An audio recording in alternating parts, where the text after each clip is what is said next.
आज हम जिस शासक के विषय में चर्चा करेंगे वे औरंगज़ेब है। औरंगज़ेब मुग़ल साम्राज्य का वो शासक रहा है जिसे कि मुग़ल वंश के पतन का कारण माना जाता है। वो अपने विस्तारवादी नीति और असहिष्णुता की नीति के लिए जाना गया। औरंगज़ेब का काल 1618 से 1707 ईस्वी का रहा और हम इसके प्रारंभिक जीवन की बात करें तो 3 नवंबर 1618 को उज्जैन के निकट दौद स्थान पर इसका जन्म हुआ था। इसका पूरा नाम मोइनुद्दीन मोहम्मद औरंगज़ेब था। जिस समय शाहजहाँ अपने पिता के विरुद्ध विद्रोह करने में असफल हुआ, उस समय दारा शिकोह और औरंगज़ेब को नूरजहाँ के पास बंधक के रूप में रखा गया था और जहांगीर की मृत्यु के पश्चात उनको मुक्त किया गया। औरंगज़ेब की शिक्षा का अच्छा प्रबंध किया गया। उसे सैनिक शिक्षा के साथ साथ धार्मिक ग्रंथ, अरबी, फारसी, तुर्की और हिंदी भाषा का ज्ञान मिला था। 1634 के अंत में उसे 10,000 जात और 4,000 सवार का मनसबदार नियुक्त किया गया और उसका पहला अभियान बुंदेलखंड के शासक जुहार सिंह के नेतृत्व में के विरुद्ध में हुआ था, जिसमें उसने सफलता प्राप्त की थी। यह हम पूर्वकालीन लेक्चर में डिस्कस कर चुके हैं। 1636 से 1644 ईस्वी तक वह दक्षिण का गवर्नर रहा और 1645 में उसे गुजरात का गवर्नर नियुक्त किया गया। 1647 में उसे बल्ख व बदख्शां के आक्रमण का भार सौंपा गया, जहां उसे सफलता मिली, लेकिन वहां पर वो अपना स्थायी अधिकार स्थापित नहीं कर पाया और इसलिए वो लौट के भारत आ गया और फिर उसे मुल्तान का गवर्नर नियुक्त किया गया। इसी बीच 2 बार वो कंधार पर विजय प्राप्त करने के लिए भेजा गया, किंतु वो उसमें असफल रहा। 1652 में औरंगज़ेब को दूसरी बार दक्षिण का गवर्नर बनाकर भेजा गया। वहाँ उसने बहुत ही शानदार सफलता हासिल करी। इस बीच जहांगीर के बीमार पड़ जाने पर औरंगज़ेब उत्तराधिकार के युद्ध के लिए उत्तर की ओर आया और अंत में उसने अपने पिता को कैद करके और अपने भाइयों को रास्ते से हटाकर 21 जुलाई 1658 को अपना राज्याभिषेक करवाया। किंतु शुजा, जो उसका एक और भाई था, उससे युद्ध करके दारा से उसको अभी अंतिम फैसला करना था, यानी शुजा और दारा दोनों के साथ अभी उसको युद्ध करना था।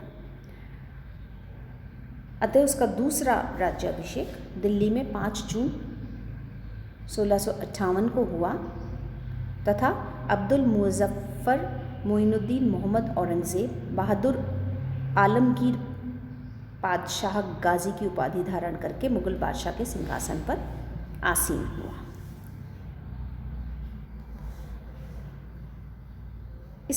ये अपनी धार्मिक अनुदार की नीति के लिए जाना गया है। इतिहासकारों में हालांकि बहुत मतभेद है। कुछ इतिहासकार इसे अकबर की धार्मिक सहिष्णुता की नीति के उलट मानते हैं और उनके अनुसार इसकी जो असहिष्णुता की नीति थी उसके फलस्वरूप जन विद्रोह भड़के। लेकिन कुछ इतिहासकारों का ये विचार है कि उसके ऊपर ये दोषारोपण किया गया है। हिंदू औरंगज़ेब के पूर्वज शहंशाहों के काल में शिथिल हो गए थे, गैर वफादार हो गए थे और इससे मजबूर होकर उसे कुछ कठिन कदम उठाने पड़े। तो ये उसकी राजनीतिक नीति थी, ना कि धार्मिक नीति थी। हालांकि औरंगज़ेब स्वयं कट्टर सुन्नी मुसलमान था और उसका राजस्व का सिद्धांत इस्लाम का राजस्व का सिद्धांत था। औरंगज़ेब का प्रमुख लक्ष्य भारत को काफिर के देश से इस्लाम देश बनाना था और वो जीवन पर्यंत अपने इस उद्देश्य को नहीं भूला और ना ही कभी उसने अपनी शासन नीति को इस उद्देश्य से अलग रखा। औरंगज़ेब का विश्वास था कि उससे पहले के सभी मुग़लों ने सबसे गंभीर भूल ये करी कि उन्होंने भारत में इस्लाम की श्रेष्ठता को स्थापित नहीं किया और इसलिए ये उसका प्रमुख कर्तव्य है कि भारत में वो इस्लाम धर्म का कट्टरता से पालन करवाए। वो स्वयं धार्मिक कट्टरता की नीति अपनाता था और इसीलिए उसकी नीति जो थी वो कट्टर नीति के रूप में स्थापित हुई। अगर हम उसके कुछ नियमों की बात करें तो सबसे पहले उसने सिक्कों पर कलमा खुदाई को निषेध कर दिया। अपने शासनकाल के प्रारंभ में ही औरंगज़ेब ने सिक्कों पर कलमा खुदाई करने का निषेध किया। कलमा जो कि पढ़ा जाता था, यानी ईश्वर से संबंधित था, उनके इस्लाम धर्म से संबंधित था, अल्लाह से संबंधित था। उसका ये मानना था कि सिक्के पर यदि कोई पैर रख देगा और एक हाथ से दूसरे हाथ तो पहुँचने में वो नापाक हो जाएगा, इसलिए उसके ऊपर कलमा की खुदाई नहीं होनी चाहिए। फिर औरंगज़ेब ने नौरोज़ के त्यौहार की भी मनादी कर दी, क्योंकि वो जरथुस्त्री रिवाज था, यानी वो इस्लामिक रिवाज नहीं था, वो ईरान से आया हुआ था, और इसलिए उस नौरोज़ के ऊपर प्रतिबंध लगाया गया। मुहत्सिबों की नियुक्ति की गई। औरंगज़ेब ने बड़े बड़े नगरों में मुहत्सिबों, जो कि धर्म निरीक्षक थे, उनकी नियुक्ति करी। और ये धर्म निरीक्षकों का कर्तव्य था कि वो ये देखें कि मुसलमान ठीक तरीके से अपने धर्म का पालन कर रहे हैं या नहीं।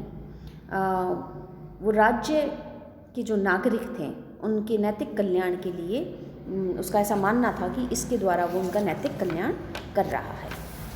फिर औरंगज़ेब ने गायन के ऊपर प्रतिबंध लगाया। उसने अपने दरबार में गायन बंद कर दिया और गायकों को जो पेंशन दी जाती थी उसके ऊपर रोक लगा दी। लेकिन वाद्य संगीत और नौबत, जो कि शाही बैंड था, उसे जारी रखा गया। हरम में महिलाओं को गायन की छूट दी गई थी, लेकिन दरबार में गायन के ऊपर पूर्ण रूप से प्रतिबंध लग गया था। औरंगज़ेब से पूर्व अकबर द्वारा जो झरोका दर्शन की एक प्रथा शुरू की गई थी, उसे औरंगज़ेब ने बंद कर दिया, क्योंकि उसका ये मानना था कि ये अविश्वासपूर्ण रिवाज और इस्लाम के विरुद्ध था। झरोका दर्शन में शासक झरोखे में खड़े होकर अपने जनता को दर्शन देता था, उससे रूबरू होता था, उससे मुलाकात करता था, और इसके ऊपर औरंगज़ेब ने प्रतिबंध लगाया। एक अन्य प्रतिबंध उसने तुलादान के ऊपर लगाया। शहंशाह के जन्मदिन पर उसे सोने या चांदी अन्यथा अन्य कीमती वस्तुओं से तोलने का रिवाज था, जिसको उसने बंद कर दिया। उसके अनुसार ये प्रथा छोटे सरदारों के लिए परेशानी का सबब बन गई थी। औरंगज़ेब ने मादक वस्तुओं पर भी प्रतिबंध लगाया। उसने भांग का उत्पादन बंद कर दिया। शराब पीना और जुआ खेलने के ऊपर भी प्रतिबंध लगाया। इस प्रकार औरंगज़ेब ने अन्य कुछ प्रतिबंध भी लगाए, जैसे सती प्रथा पर प्रतिबंध लगाया गया, वैश्याओं की शादी करने के लिए कहा गया, अथवा उन्हें कहा गया कि वो देश छोड़ के कहीं और चल जाएं। सादगी और मितव्ययता को बढ़ावा दिया। रेशमी कपड़ों को अस्वीकृत किया गया।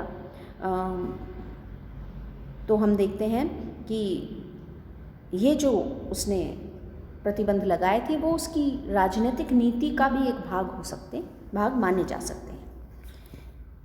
किंतु उसके द्वारा कुछ भेदभावपूर्ण भी प्रतिबंध लगाए गए थे, जैसे मंदिरों का विध्वंस किया गया। जदुनाथ सरकार ये कहते हैं कि हिंदू धर्म पर बड़े विशाले ढंग से औरंगज़ेब ने आक्रमण किया। पहले तो एक फरमान जारी किया कि पुराने मंदिर तोड़े नहीं जाएंगे, लेकिन नया मंदिर कोई भी उसका निर्माण नहीं होना चाहिए।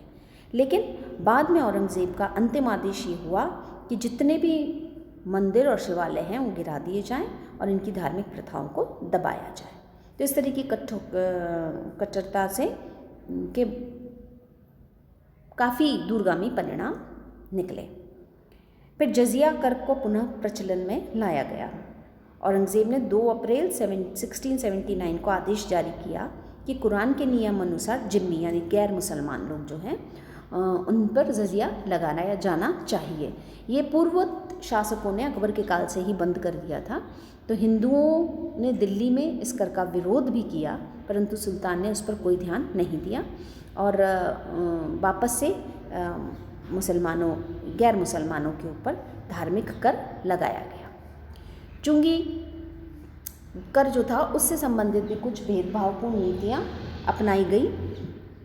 जजिया के अतिरिक्त हिंदुओं के करों में भेदभाव किया गया, यानी व्यापारिक माल पर मुसलमानों के लिए 2.5% टैक्स था और हिंदुओं के लिए 5 यानी दुगना। हिंदुओं को धर्म यात्रा का भी कर देना पड़ता था। इस तरीके से हिंदुओं के ऊपर कर जो थे वो बढ़ा दिए गए थे। सरकारी नौकरी से हिंदुओं को वंचित रखा गया था। औरंगज़ेब ने एक आदेश जारी करके कहा कि खालसा में यानी लगान वसूली करने में सभी मुसलमान हो तथा वायसराय और तालुकदार अपने हिंदू पेशकार और दीवानों को निकाल दें। जो हिंदू अधिकारी थे उनको निकाल दें। हिंदुओं के विरुद्ध कुछ नियम भी बनाए गए थे। औरंगज़ेब ने दिवाली पर बाज़ारों में रोशनी करने को प्रतिबंध लगा दिया। होली खेलने पर, हिंदू मेले तथा धार्मिक उत्सवों पर प्रतिबंध लगाया गया। राजपूतों के अतिरिक्त अन्य जातियों के हिंदुओं के हथियार लेकर उनके हाथी, घोड़े, पालकी आदि चलाने की प्रथा पर भी रोक लगा दी गई थी। फिर कुछ इतिहासकारों का ये भी मानना है कि इस्लाम ग्रहण करने के लिए कई प्रलोभन दिए गए। यदि कोई हिंदू इस्लाम धर्म को अपनाता है तो उसे ऊंचे पद दिए जाना, कैद से छुटकारा दिए जाना, इस तरीके के प्रलोभन दिए जा रहे थे। सम्राट ने अनेक बार हिंदुओं को बलपूर्वक धर्म परिवर्तन करने के लिए भी बाध्य किया और वो यदि वे इस बात को नहीं स्वीकारें तो उनको प्राणदंड देने की भी धमकी दी गई थी।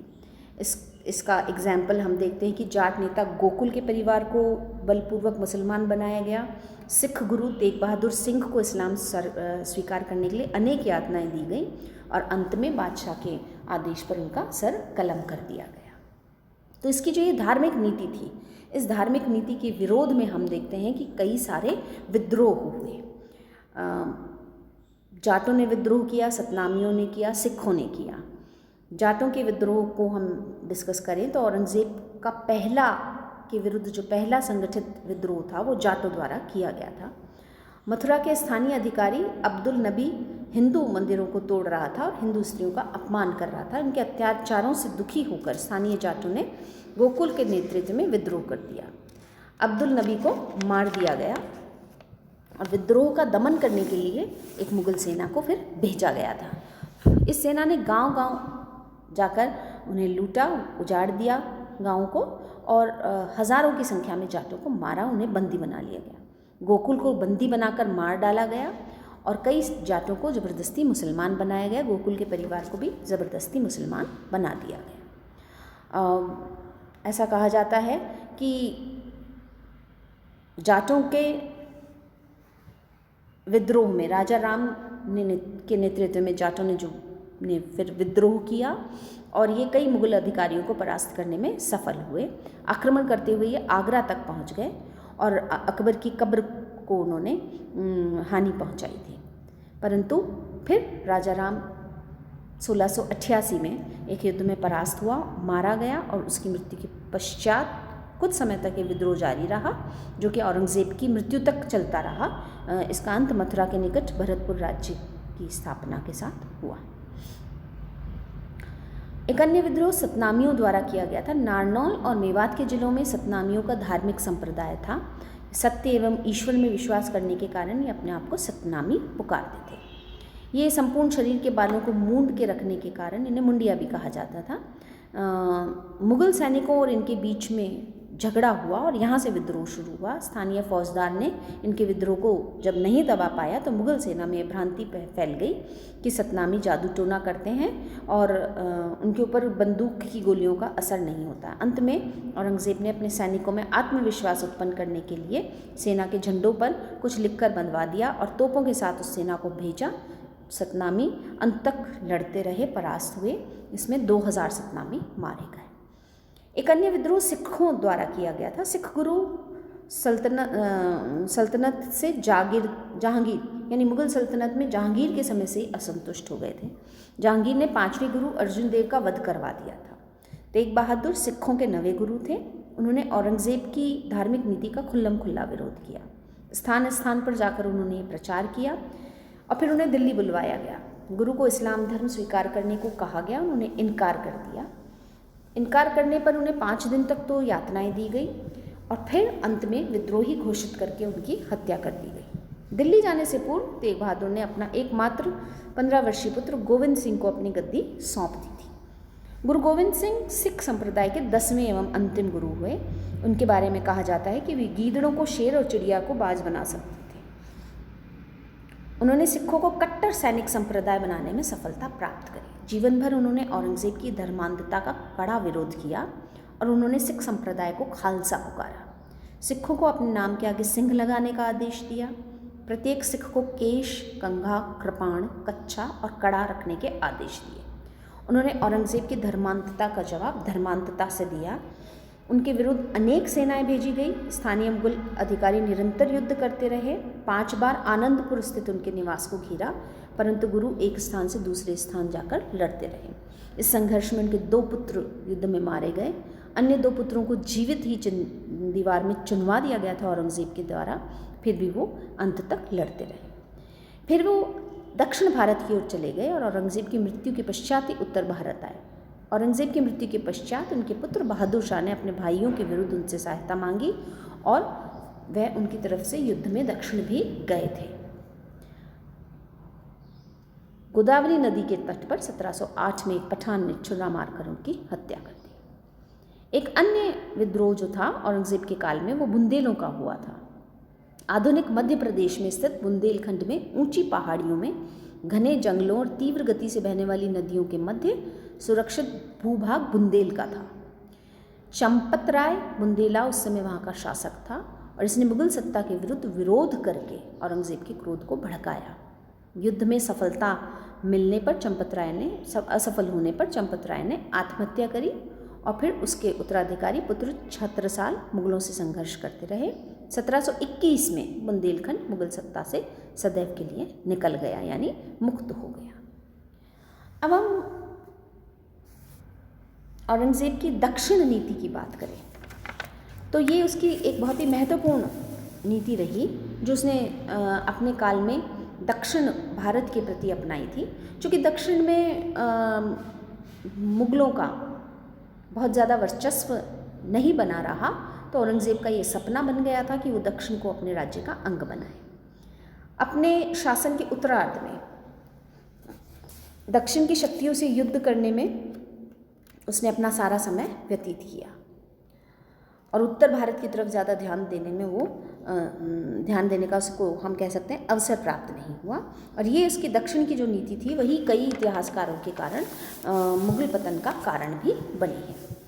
दक्षिण के राज्यों से औरंगजेब द्वारा युद्ध करने के जो कारण थे उनमें सबसे पहला और प्रमुख कारण, जैसा कि हम पूर्व में डिस्कस कर चुके हैं, औरंगजेब का साम्राज्यवादी प्रवृत्ति का होना था।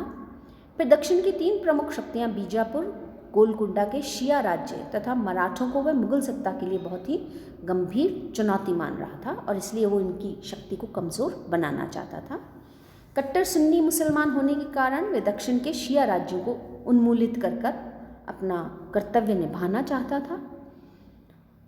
साथ ही दक्षिण में यूरोपीय व्यापारियों की जो बढ़ती हुई राजनीतिक लालसा थी उस पर भी वो अंकुश लगाना चाहता था।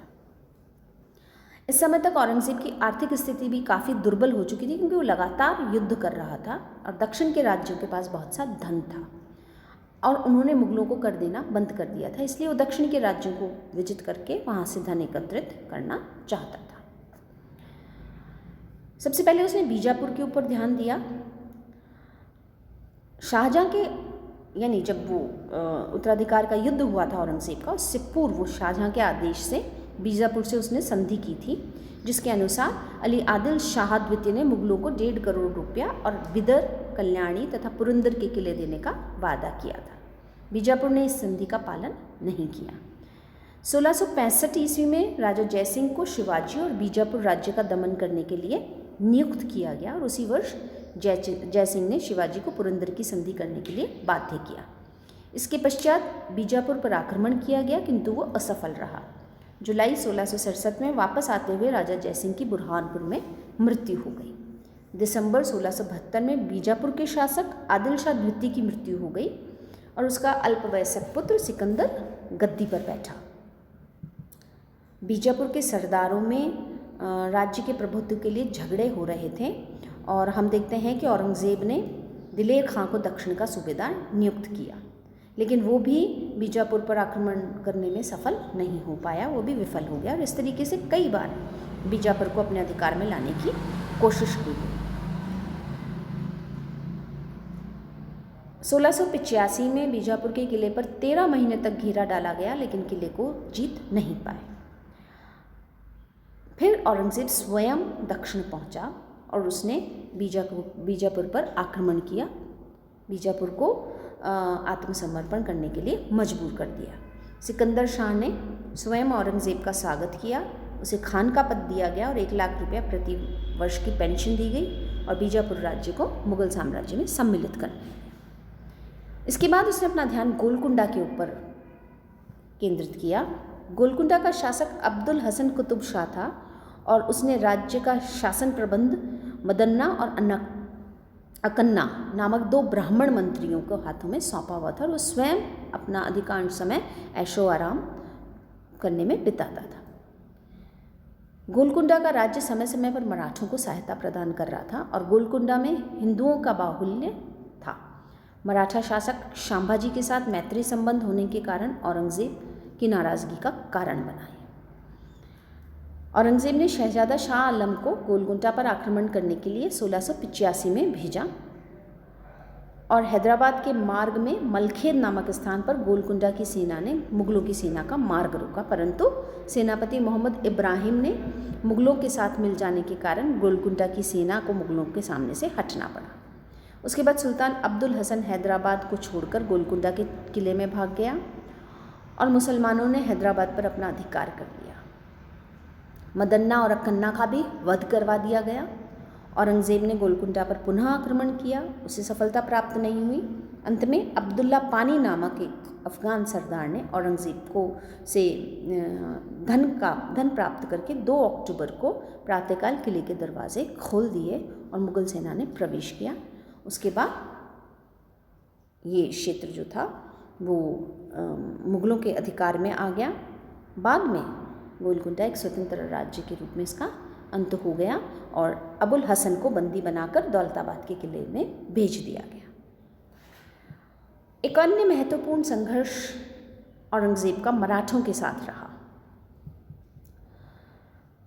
मुगल साम्राज्य को प्रभावी ढंग से बढ़ने से ये मराठे रोक रहे थे और मराठा सिख जाट मराठों ने सिख जाट जैसे उन्होंने इस शक्तिशाली मुगल साम्राज्य को ललकारा भी था।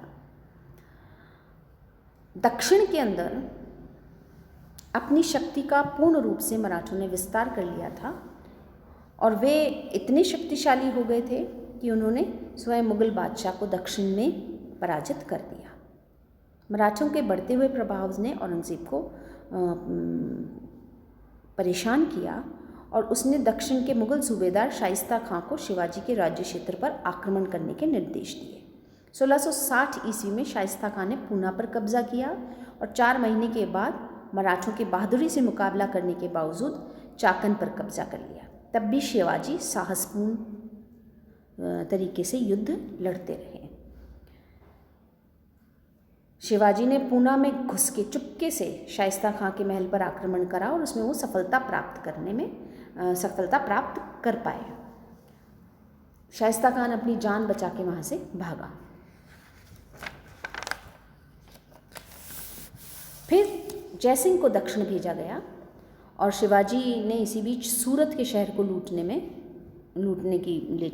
में सफलता प्राप्त कर ली थी। 1665 में राजा जयसिंह ने शिवाजी को पुरंदर के किले में घेरकर उन्हें एक संधि करने के लिए बाध्य किया और इस संधि से शिवाजी को 35 में से 23 किले तथा इसमें संलग्न क्षेत्र मुगलों को देने पड़े।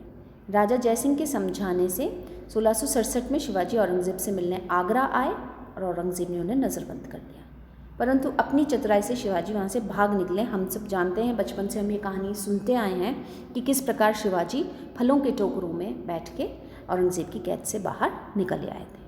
3 वर्ष तक शांति रहने के बाद 1670 में शिवाजी ने मुगलों के साथ पुनः युद्ध शुरू किया और पुरंदर की संधि में खोए हुए जो इलाके थे उन्हें पुनः जीत लिया। फलस्वरूप औरंगज़ेब ने क्रुद्ध होकर यानी गुस्से में बहादुर खां को शिवाजी के विरुद्ध भेजा। वो असफल रहा।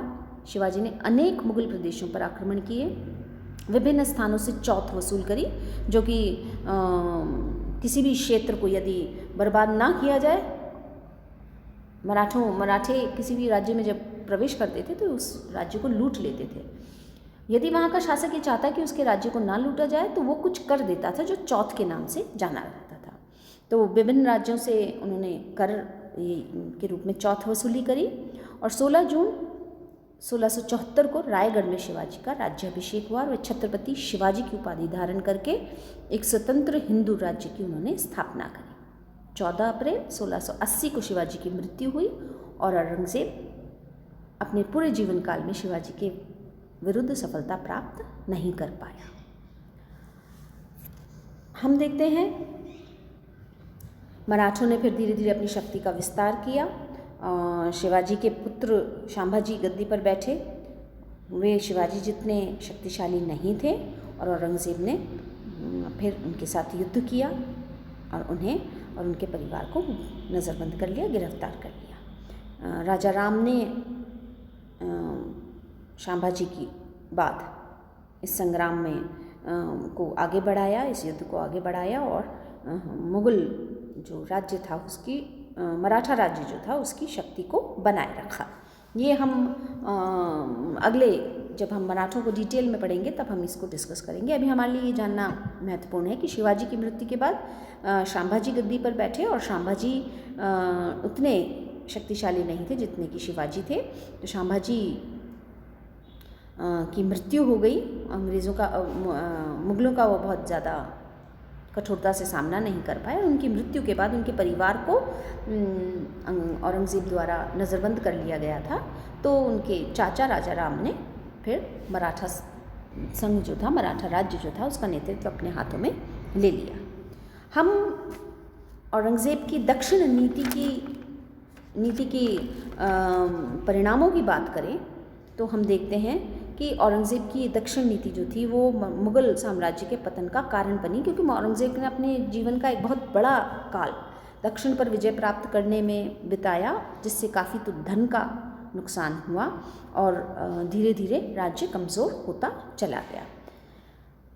शासन व्यवस्था की बात करें, हम शांति और समृद्धि की बात करें, उन्नति की बात करें तो संपूर्ण भारत को मुग़लों ने खो दिया, क्योंकि उनका सारा कंसंट्रेशन, सारा ध्यान उनका दक्षिण की तरफ हो गया था।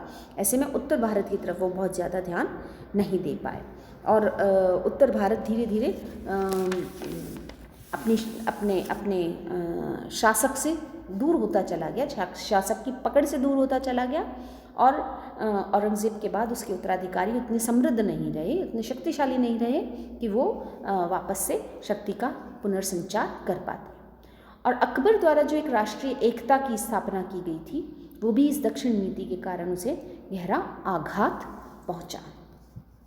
औरंगज़ेब के काल, इस मैप को देखकर हम देख सकते हैं जहाँ धारियाँ बनी हुई हैं, आप देखेंगे ये भारत का मैप है और इस भारत के मैप के अंदर पूरे में औरंगज़ेब ने दक्षिण के कुछ क्षेत्र को छोड़ के बाकी संपूर्ण क्षेत्र पर अपने साम्राज्य को स्थापित कर लिया था। ऊपर अफ़गानिस्तान से लेकर हम देख रहे हैं कि नीचे बीजापुर, फिर माही, मदुरई तक ये पूरा इलाका जो था वो औरंगज़ेब के साम्राज्य का अंग बन गया था। तो औरंगज़ेब का साम्राज्य विस्तृत तो बहुत था, लेकिन अपने शासनकाल के अंतिम दौर में उसने जो दक्षिण के प्रति जो नीति अपनाई उससे उत्तर भारत पूरी तरीके से उसकी पकड़ से चला गया और उसके बाद कोई ऐसा शक्तिशाली शासक नहीं आ पाया जो इस संपूर्ण इतने विस्तृत, इतने बड़े राज्य को कंट्रोल कर पाता।